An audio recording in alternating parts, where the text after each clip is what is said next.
ಸರ್ವೇ ಭವಂತು ಸುಖಿನಃ. ಇಂದಿನ ಭಕ್ತಿ ಸಂದೇಶವನ್ನು ನೋಡೋಣ.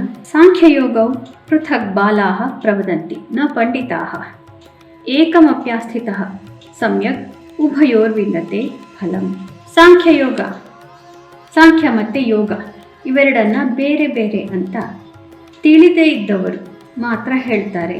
ಪಂಡಿತರು ಹೇಳೋದಿಲ್ಲ ಆ ರೀತಿ, ಜ್ಞಾನಿಗಳು ಆ ರೀತಿ ಹೇಳೋದಿಲ್ಲ. ಯಾಕೆಂತಂದರೆ ಯಾವುದು ಒಂದರಲ್ಲಿದ್ದರೂ ಕೂಡ ಇನ್ನೊಂದರ ಫಲವನ್ನು ಕೂಡ ಭಕ್ತನಾದವನು ಯಾವಾಗಲೂ ಪಡ್ಕೋಬಹುದು, ಜ್ಞಾನಿಯಾದವನು ಪಡ್ಕೋಬಹುದು. ಸಾಂಖ್ಯ ಅಂತಂದರೆ ಸಂಖ್ಯೆಗಳನ್ನು ಇಟ್ಕೊಂಡು ಮಾಡುವಂತಹ ಒಂದು ಪದ್ಧತಿ, ಯೋಗ ಪದ್ಧತಿ. ಈ ಸಾಂಖ್ಯ ಯೋಗ ಅಂತ ಹೇಳ್ತಾರೆ.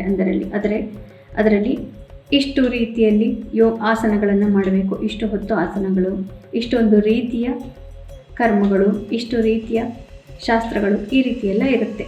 ಆದರೆ ಯೋಗ ಅನ್ನೋದು ಭಕ್ತಿಯಿಂದ ಜ್ಞಾನದಿಂದ ಮಾಡುವಂತಹದ್ದು. ಪ್ರಯೋಜನವಿಲ್ಲ.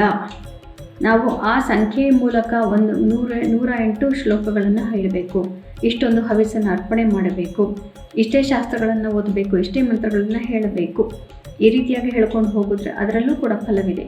ಆದರೆ ಎರಡರ ಫಲವನ್ನು ಕೂಡ ಯಾವುದರ ಒಂದನ್ನು ಸರಿಯಾಗಿ ಮಾಡಿದರೆ ಪ್ರಾಪ್ತಿ ಮಾಡ್ಕೋಬಹುದು. ಎರಡು ಬೇರೆ ಅಂತ ಹೇಳೋದು ಸರಿಯಲ್ಲ. ಯಾಕೆಂತಂದರೆ ಎಲ್ಲವೂ ಕೊನೆಗೆ ಭಗವಂತನ ಸಾಕ್ಷಾತ್ಕಾರದಲ್ಲೇ ಕೊನೆಗೊಳ್ಳೋದು. ಆದ್ದರಿಂದ ಯಾವ ಮಾರ್ಗದಲ್ಲಿ ಹೋಗ್ತೀವಿ ಅನ್ನೋದು ನಮ್ಮ ಸಂಸ್ಕಾರದ ಮೇಲೆ ಇರುತ್ತೆ ಹೊರತು ಎಲ್ಲವೂ ಕೊನೆಗೆ ಭಗವಂತನ ಸಾಕ್ಷಾತ್ಕಾರ ಭಕ್ತಿಯಲ್ಲೇ ಕೊನೆಗೊಳ್ಳೋದ್ರಿಂದ ಅವೆರಡೂ ಬೇರೆಯಾಗಲಿಕ್ಕೆ ಸಾಧ್ಯವೇ ಇಲ್ಲ.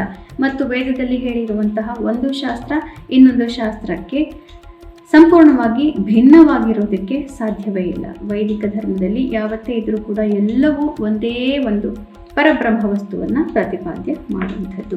ಇಂದು ಶ್ರೀ ವಿಶ್ವಾವಸು ನಾಮ ಸಂವತ್ಸರೆ ಉತ್ತರಾಯಣೆ ಶಿಶಿರ ಋತುವು ಮಾಘ ಮಾಸೆ ಕೃಷ್ಣ ಪಕ್ಷೆ. ಇಂದು 2ನೇ ತಾರೀಕು ಸೋಮವಾರ ಮತ್ತು ಇಂದು ಪ್ರತಿಪತ್ತಿಥಿ ಹಾಗೂ ಇಂದು ಆಶ್ಲೇಷ ನಕ್ಷತ್ರ. ಇಂದಿನ ಭವಿಷ್ಯವನ್ನು ನೋಡೋಣ. ಆಶ್ಲೇಷ ನಕ್ಷತ್ರದ ಅಧಿಪತಿ ಬುಧ. ಆದ್ದರಿಂದ ಇವತ್ತು ನಮಗೆ ಸ್ವಲ್ಪ ಮನಸ್ಸಿನಲ್ಲಿ ಸ್ವಲ್ಪ ಕಿರಿಕಿರಿ ಇರುತ್ತೆ ಮತ್ತು ಚಂಚಲತೆ ಹೆಚ್ಚಾಗಿ ಇರುತ್ತೆ. ಆದ್ದರಿಂದ ನಾವು ವಿಷಯಗಳ ಬಗ್ಗೆ ನಿರ್ಧಾರ ಮಾಡಬೇಕಾದ್ರೆ ಹೆಚ್ಚಿನ ಗಮನವನ್ನು ಕೊಡಬೇಕಾಗುತ್ತೆ. ಮೇಷರಾಶಿಯವರಿಗೆ ಇಂದು ಅತ್ಯುತ್ತಮವಾದಂತಹ ದಿವಸ. ಆದರೂ ಕೂಡ ನಿಮ್ಮ ಬುದ್ಧಿವಂತಿಕೆಯಿಂದ ಇವತ್ತು ತಾಯಿಯ ಆರೋಗ್ಯ ಮತ್ತು ಮನೆಯ ಆಸ್ತಿಪಾಸ್ತಿ ವಿಚಾರಗಳನ್ನು ಬಹಳ ಯಶಸ್ವಿಯಾಗಿ ನಿಭಾಯಿಸಬೇಕಾಗತ್ತೆ. ಸ್ವಲ್ಪ ಕಿರಿಕಿರಿ ಮನೆಯಲ್ಲಿ ಇರಬಹುದು. ವೃಷಭ ರಾಶಿಯವರಿಗೆ ಅತ್ಯುತ್ತಮವಾದಂತಹ ದಿವಸ.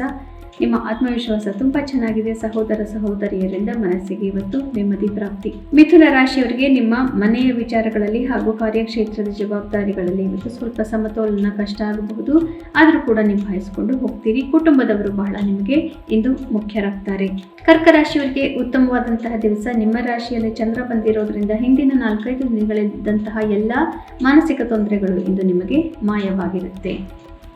ಸಿಂಹರಾಶಿಯವರಿಗೆ ಸ್ವಲ್ಪ ಕಷ್ಟಕರವಾದಂತಹ ದಿವಸ. ಮುಖ್ಯವಾದಂತಹ ನಿರ್ಧಾರಗಳು ಬೇಡ.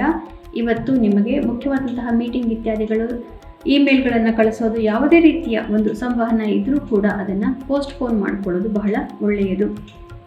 ಕನ್ಯಾ ರಾಶಿಯವರಿಗೆ ಅತ್ಯುತ್ತಮವಾದಂತಹ ದಿವಸ. ಮನಸ್ಸಿಗೆ ನೆಮ್ಮದಿ, ಇಷ್ಟಾರ್ಥ ಸಿದ್ಧಿ, ಗುಂಪುಗಳಿಂದ ಧನಾಗಮ ಕೂಡ ಇವತ್ತು ಪ್ರಾಪ್ತಿ. ತುಲಾ ರಾಶಿಯವರಿಗೆ ನಿಮ್ಮ ಕಾರ್ಯಕ್ಷೇತ್ರದಲ್ಲಿ ಜವಾಬ್ದಾರಿಗಳು ಹೆಚ್ಚಾಗತ್ತೆ. ಆದರೆ ಬುದ್ಧಿವಂತಿಕೆಯನ್ನು ಉಪಯೋಗಿಸಿ ಮಾಡೋ ಕೆಲಸಗಳಿಂದ ನಿಮಗೆ ಲಾಭ. ಆದರೂ ಕೂಡ ಅತಿ ಬುದ್ಧಿವಂತಿಕೆ ಆದರೆ ಅದು ನಿಮಗೆ ವಿರುದ್ಧವಾಗಿ ತಿರುಗುವಂತಹ ಸಾಧ್ಯತೆಗಳು ಇರುತ್ತೆ. ವೃಶ್ಚಿಕ ರಾಶಿಯವರಿಗೆ ಅತ್ಯುತ್ತಮವಾದಂತಹ ದಿವಸ. ಮನಸ್ಸಿಗೆ ನೆಮ್ಮದಿ, ಭಾಗ್ಯೋದಯವಾಗುತ್ತೆ. ಹಿಂದಿನ 2-3 ದಿನಗಳಲ್ಲಿದ್ದಂತಹ ಎಲ್ಲ ತೊಂದರೆಗಳು ಬಗೆಹರಿದು ಯಾರು ನಿಮಗೆ ಸ್ವಲ್ಪ ಅನನುಕೂಲ ಮಾಡಿದ್ರು ಅವರೆಲ್ಲ ತಾವಾಗಿಯೇ ಬಂದು ಇವತ್ತು ಅನುಕೂಲ ಮಾಡಿಕೊಡ್ತಾರೆ. ಧನುರಾಶಿಯವರಿಗೆ ಸ್ವಲ್ಪ ಕ್ಲಿಷ್ಟಕರವಾದಂತಹ ದಿವಸ. ಆದರೂ ಕೂಡ ನೀವು ಧ್ಯಾನಾದಿಗಳನ್ನು ಮಾಡೋದ್ರಿಂದ, ಇಂದಿನ ದಿನವನ್ನು ಕಳೆಯೋದ್ರಿಂದ ಆಧ್ಯಾತ್ಮದಲ್ಲಿ ಪ್ರಗತಿ ಕಾಣಬಹುದು. ಮಕರ ರಾಶಿಯವರಿಗೆ ಉತ್ತಮವಾದಂತಹ ದಿವಸ. ದಾಂಪತ್ಯ, ಪ್ರೇಮ ಪ್ರಕರಣ ಮತ್ತು ಎಲ್ಲ ರೀತಿಯ ಪಾರ್ಟ್ನರ್ಶಿಪ್ ಇತ್ಯಾದಿಗಳಲ್ಲಿ ಜಯವನ್ನು ನೋಡುವಂತಹ ಸಂದರ್ಭಗಳನ್ನು ಇವತ್ತು ನೀವು ನೋಡಬಹುದು. ಕುಂಭರಾಶಿಯವರಿಗೆ ಇವತ್ತು ಉತ್ತಮವಾದಂತಹ ದಿವಸ. ಸಾಮಾಜಿಕ ಚಟುವಟಿಕೆಗಳಲ್ಲಿ ಮುನ್ನಡೆ, ಶತ್ರುಗಳು ಹಿಮ್ಮೆಟ್ಟುತ್ತಾರೆ. ಮೀನರಾಶಿಯವರಿಗೆ ಸ್ವಲ್ಪ ಕಷ್ಟಕರವಾದಂತಹ ದಿವಸ. ನಿಮ್ಮ ಮನಸ್ಸಿನ ಒಂದು ಸಮತೋಲನವನ್ನು ಕಾಪಾಡ್ಕೋಬೇಕು ಮತ್ತು ನೀವು ಬಹಳನೇ ಬುದ್ಧಿವಂತಿಕೆಯನ್ನು ಉಪಯೋಗಿಸಿ ಮಾಡುವಂತಹ ಕೆಲಸಗಳಲ್ಲಿ ಇವತ್ತು ನೀವು ಪ್ರಗತಿಯನ್ನು ನೋಡಬಹುದು. ಪುನಃ ನಾಳೆ ಭೇಟಿಯಾಗೋಣ. ಅಲ್ಲಿವರೆಗೆ ನಿಮಗೆ ತಿಳಿದೇ ಇದೆ ಭಗವದ್ಗೀತಾ ಶ್ಲೋಕಗಳ ಶ್ರವಣ, ಮನನ, ಪಠಣ, ಲೇಖನ ಯಾವುದೋ ಒಂದನ್ನು ಮಾಡಿದ್ರೂ ಕೂಡ ಜನ್ಮಾಂತರದ ಪಾಪಗಳನ್ನು ನಾವು ಕಳ್ಕೋಬಹುದು. ಶುಭಮಸ್ತು. ಶ್ರೀಕೃಷ್ಣ ವಿಜಯ.